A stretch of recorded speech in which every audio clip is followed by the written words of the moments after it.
Hello friends, स्वागत है gold study point पे। मैं दिलीप कुमार आपका स्वागत करता हूं और आज के इस वीडियो में दोस्तों चर्चा करेंगे 67वीं बीपीएससी की तैयारी कैसे करें और इसका फॉर्म कब आने वाला है, एग्ज़ाम कब होगा और साथ ही जानेंगे कि जो सीडीपीओ की बहाली आया है उसमें जो ऑप्शनल सब्जेक्ट है और इसमें कौन सा ऑप्शनल सब्जेक्ट आपके लिए बेटर होगा। 4 ऑप्शनल में से आपको लेना है।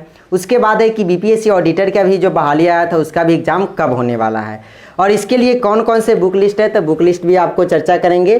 तो आप इस वीडियो को अंत तक बने रहिए, सारी डिटेल आप लोगों को इस वीडियो में पता चलेंगे। तो देखिए, सबसे पहले बात करूं तो 67वीं बीपीएससी की तैयारी के लिए और उसका बहाली कब आएंगे। तो 67वीं बीपीएससी की तैयारी के लिए आपको अभी तो बहाली नहीं आएगा, लेकिन जुलाई में उसकी नोटिफिकेशन जारी किए जाएंगे। 1 मंथ का समय होता है आपको फॉर्म अप्लाई करने के लिए। तो उसको अप्लाई करने के बाद इसका एग्ज़ाम की बात करूं तो एग्ज़ाम आपको अक्टूबर मंथ में ले लिए जाएंगे। सारी चीज़ें कैलेंडर जारी कर दिया गया है। बीपीएससी का ऑफिशियल वेबसाइट पे जा करके देखेंगे तो सारी डिटेल आपको वहाँ पे पता होगा। तो आप समझ गए होंगे। तो इसके लिए आपको अभी से समय कितना है, मार्च चल रहा है, मार्च, अप्रैल, मई, जून, जुलाई, अगस्त, सितंबर, अक्टूबर। तो इतने दिनों के लिए आपको केवल पीटी की तैयारी ना करें, क्योंकि अगर आप केवल पीटी की तैयारी करते हैं तो आपको क्या होंगे ना कि मेंस के लिए बहुत कम समय दिए जाते हैं। तो मेंस में आपको बहुत कम समय मिलेंगे। तो इसीलिए आप उसको तैयारी के साथ साथ आप मेंस की तैयारी ही करें अभी से, और 2 मंथ बचेगा तब आप पीटी की तैयारी में जी जान से जुट जाइएगा। इससे आपको क्या होगा कि मेंस की तैयारी रहेंगे। उसके बाद है कि 2-3 मंथ देते हैं उसके तैयारी के लिए मेंस का, तो उसमें आपको रिवीजन कर लेंगे, क्योंकि मेंस का तैयारी तो रहेगा ही, उसमें रिवीजन कर लेंगे। समझ रहे होंगे। अब देखिए, अभी जैसे कि बीपीएससी सीडीपीओ की जो बहाली आई है उसमें एग्ज़ाम डेट अभी फाइनल नहीं किया गया है, लेकिन उसके लिए आप तैयारी कीजिए। जैसे ही अगर मेंस की तैयारी कर रहे हैं तो आपको पीटी की तैयारी ऑलरेडी हो जाते हैं। आप देख रहे होंगे, क्योंकि अगर मान लीजिए कि कोई बुक पढ़ते हैं, अगर स्पेक्ट्रम हिस्ट्री के लिए, मॉडर्न हिस्ट्री के लिए पढ़ रहे हैं, तो मॉडर्न हिस्ट्री आपको मेंस में भी पढ़ना है और पीटी में भी सबसे ज़्यादा क्वेश्चन आपको मॉडर्न हिस्ट्री से पूछे जाते हैं। जैसे कि 35 के आसपास क्वेश्चन उससे मॉडर्न हिस्ट्री से रहते हैं। अब बिहार स्पेशल पढ़ रहे हैं तो बिहार स्पेशल के लिए आप बिहार का एक समग्र अध्ययन आता है बुक, उसको अगर पढ़ते हैं तो उसमें आपको मेंस के लिए पढ़ रहे हैं तो उसमें ऑलरेडी कवर हो जाएंगे पीटी के जो पॉइंट बाई पॉइंट होते हैं 100, क्योंकि उसमें भी बिहार स्पेशल से भी आपको क्वेश्चन 25 से 30 के आसपास पूछे जाते हैं। अब देखिए, करेंट अफेयर्स की बात करूँ तो करेंट अफेयर्स के लिए जैसे कि मेंस की तैयारी में आपको करेंट अफेयर्स की भूमिका तो होते ही है, साथ ही आपको पीटी में सबसे ज़्यादा करेंट अफेयर्स की भूमिका होते हैं। कैसे, तो मैं आपको बता दूं कि पीटी में इसमें भी 30 से 35 क्वेश्चन आपको पीटी में पूछे जाते हैं आपको करेंट अफेयर्स से। हिस्ट्री से भी 30 से 35 क्वेश्चन के बीच में पूछे जाते हैं, मॉडर्न हिस्ट्री से केवल। उसके बाद हिस्ट्री से तो 5-10 क्वेश्चन अब उधर मेडाइवल और एंशिएंट हिस्ट्री से रहते ही हैं। तो आप समझ गए होंगे, इसका ही पोर्शन काफ़ी हद तक सबसे ज़्यादा हो जाते हैं। तो यही दोनों आप 35 गुना 70 तो यही हो गए, और 10 नंबर का मैथ हो गया। 70-10 कितना हुआ, 80। और उसके बाद है कि आपको एक बिहार स्पेशल 25, तो 80 या 25 जोड़ लीजिए, आपको 105 नंबर तो ऐसे ही हो गए। अगर इस चारों सब्जेक्ट पे अगर फोकस करते हैं, समझ रहे होंगे, 4 सब्जेक्ट पे यही, जैसे कि current affairs, modern history, Bihar special और आपको मैथ पे, मैथ तो खैर सभी बना ही लेते हैं। तो यही 4 सब्जेक्ट पे आपको ऑलरेडी कितना हो गया, 105 मार्क्स के क्वेश्चन इसी से रहते हैं। साइंस से रहते हैं 20-25 क्वेश्चन। तो आप इस चीज़ पे, आप इस तीनों चीज़ पे काफ़ी हद तक फोकस कीजिए। अब पॉलिटी की बात करूँ तो पॉलिटी से 8-10 क्वेश्चन पूछे जाते हैं, इकोनॉमिक्स से 8-10 क्वेश्चन पूछे जाते हैं, और इतना ही तक क्वेश्चन आप जोड़ के आप समझ गए होंगे कितना पूछ रहा है। तो सेम आपको सिलेबस, जैसा कि आप लोग पीटी का सिलेबस 67वीं बीपीएससी के जो सिलेबस है, मतलब जो बीटी का सिलेबस है वही सिलेबस आपको बीपीएससी सीडीपीओ के लिए है, वही सिलेबस आपकी बीपीएससी ऑडिटर के लिए है। जैसे कि अब बात करते हैं बीपीएससी सीडीपीओ के लिए। बीपीएससी सीडीपीओ के लिए भी आपको तैयारी अलग से करने की ज़रूरत नहीं है।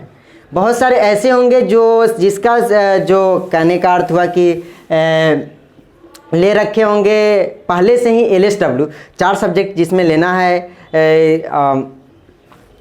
बीपीएससी सीडीपीओ के लिए ऑप्शनल सब्जेक्ट में, जो पहले से ले रखे होंगे तो उनके लिए तो कोई दिक्कत नहीं है, क्योंकि वो तो मेंस की तैयारी में 67वीं के करे, ऑप्शनल का सीडीपीओ के लिए करे, या दोनों का सेम हो जाते हैं। अब ऑडिटर में आते हैं। ऑडिटर में जैसा कि आप लोग जानते हैं कि ऑप्शनल 4 सब्जेक्ट ही लेना था, अकाउंट, मैथ और उसके बाद है कि सांख्यिकी और इकोनॉमिक्स, 4 सब्जेक्ट था। तो इसमें भी जो मैथ ले रखे होंगे, जैसे कि मेरा मैथ ऑनर्स है, मैथ से एमएससी कर रहा हूँ, तो मैथ अच्छे हैं तो मैथ ले रखे होंगे।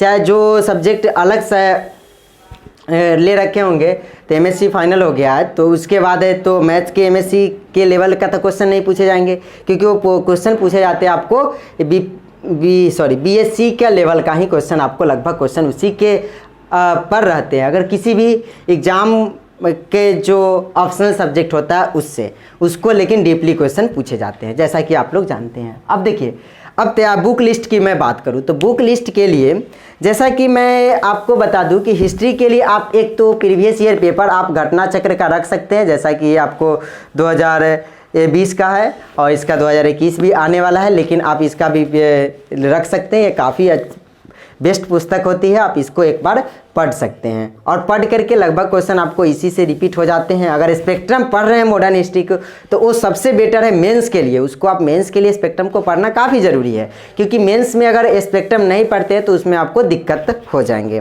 देखिए, अब बुक की मैं बात करूँ करंट अफेयर्स की, तो लगभग क्वेश्चन करंट अफेयर्स को आप इस बार देखे होंगे, मैंने बताया था कि इसी से क्वेश्चन थे और इसी क्वेश्चन या ऐसे नहीं, करंट अफेयर्स की सारी पुस्तक सही होते हैं, लेकिन इससे भी क्वेश्चन सारे क्वेश्चन 35 में से 35 थे। और उसके बाद है कि इसको लेकिन यही है कि सारे को याद नहीं रहते, सबसे दिक्कतें ये होती है, क्योंकि एक पुस्तक को आप बार बार पढ़ना जरूरी है, नहीं तो आप बार बार उसको भूल जाते हैं। कोई भी होता है, सारे को भूलना तो स्वाभाविक है। तो आप इस पुस्तक को ही मॉडर्न हिस्ट्री के लिए इसको या स्पेक्ट्रम को पढ़ना जरूरी है मेंस के लिए। अब देखिए, अब बात करूँ तो बुक क्राउन का बुक आपके पास होना ज़रूरी है या लुसेंट का, दोनों में से एक पुस्तक को आप अच्छे से पढ़िए और इसी से क्वेश्चन आपको 100+ क्वेश्चन आपको इसी से आ जाएंगे। तो आप इसको बार बार 2 बार 3 बार 4 बार, जब तक आपको एग्ज़ाम नहीं होता बीपीएससी 67 का या सीडीपीओ का या ऑडिटर का, तब तक 2 बार 3 बार जितना बार हो सके आप इसको पढ़ लीजिए। एक बार पढ़ने पर कुछ हद तक आपको याद हो जाएंगे, बार बार पढ़िए। इससे पढ़ने से क्या होंगे कि आपको वो पूरी चीज़ें कवर होते जाती है। अब देखिए, जैसा कि आप लोग जानते हैं कि किसी भी तैयारी में अगर आप कोई भी एग्ज़ाम की तैयारी कर रहे हैं तो बीपीएससी की तैयारी कर रहे हैं तो बीपीएससी के लिए प्रीवियस ईयर पेपर आपको काफ़ी ज़रूरत है। तो बीपीएससी के आपके पास प्रीवियस ईयर पेपर होना ज़रूरी है, जिसके माध्यम से आप देख सकते हैं कि उसमें कहाँ से क्वेश्चन पूछे जाते हैं, कौन से टॉपिक से कितने क्वेश्चन पूछे जाते हैं। अब देखिए, इसमें क्या है कि ये तो आपको किरण पब्लिकेशन का, आप कोई भी बीपीएससी का प्रीवियस ईयर ले सकते हैं। ऐसा नहीं है कि मैं किरण का ही सजेस्ट करूँ, क्योंकि प्रीवियस ईयर पेपर तो सारे सेम रहेंगे, उसमें से कंटेंट थोड़ा सा अलग। जैसे घटना चक्र का आप फॉलो करते हैं तो घटना चक्र बेटर पुस्तक आते हैं, उसको भी आप ले सकते हैं, क्योंकि उसमें क्वेश्चन दिए रहते हैं सारी चीज़ें अच्छे से और उसका एक्सप्लेनेशन जस्ट बगल में रहते हैं, जिससे आपको क्या होगा, पलटना नहीं पड़ेगा पन्ना। इसमें है कि एक्सप्लेनेशन आपको जैसे यहाँ पे दे दिया, एक्सप्लेनेशन साइड में दे रखा, तो ये चीज़ें थोड़ा अच्छे हमको नहीं लगे, तो आप उसको भी आप ले सकते हैं। तो उम्मीद करता हूं दोस्तों आपको सारी बातें क्लियर हो चुकी होगी। तो मिलते हैं एक नए वीडियोज़ में। किसी भी तरह का समस्या होती है तो आप कमेंट में आप पूछ सकते हैं। मिलते हैं एक नए वीडियोज़ में। सारे पुस्तक का PDF आप हमारे टेलीग्राम चैनल से ज्वाइन करके ले सकते हैं। मिलते हैं एक नए वीडियोज़ में।